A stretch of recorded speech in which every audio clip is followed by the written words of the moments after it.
Sir? Dr. Dan Byamukama, the head of prevention of HIV AIDS at the Uganda AIDS Commission, has clarified that despite Trump's executive order to re-elevate U.S. foreign assistance, HIV AIDS treatment is not affected. So there is a waiver. But of course that waiver is for until April, until the end of the 90 days that they had proposed. We do not know what they will do after 90 days. But as I speak now, there is a waiver treatment program, so all people living with HIV who are on treatment, their treatment program shall not be interrupted. That said, they have not given us a waiver on prevention programs they had been supporting.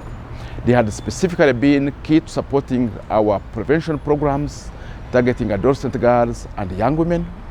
You very well know that the highest number of new HIV infections in this country are among adolescent girls and young women between the age of 15 and 29.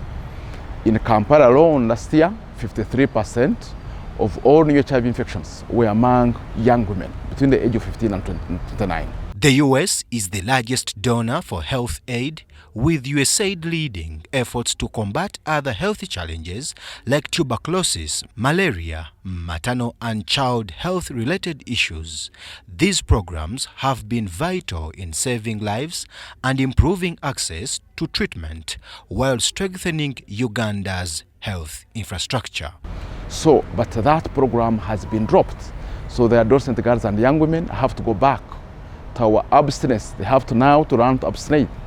They have to be faithful to a single HIV negative partner, and they have to advocate for condom use. We noticed that among the things they have stopped supporting is condom procurement. They were providing us resources to buy a significant number of condoms that we need in the country.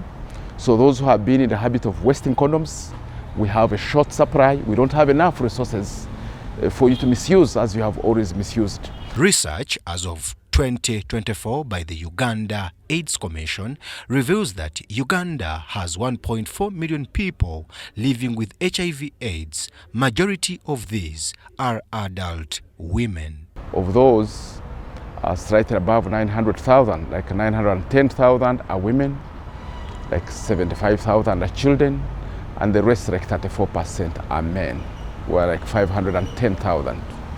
So you can see that the epidemic still affects women disproportionately. Even when we look at the number of new HIV infections from last year, we estimate there were 22,000 new HIV infections among women, while there are around 11,300 among men. So almost half of new infections, half of women were men. So there are much more women than men getting infected with HIV. While Uganda remains steadfast in the fight against HIV/AIDS, the public should adhere to abstaining, using condoms, and being faithful. Brian Tumwenebiaruhanga, UBC News.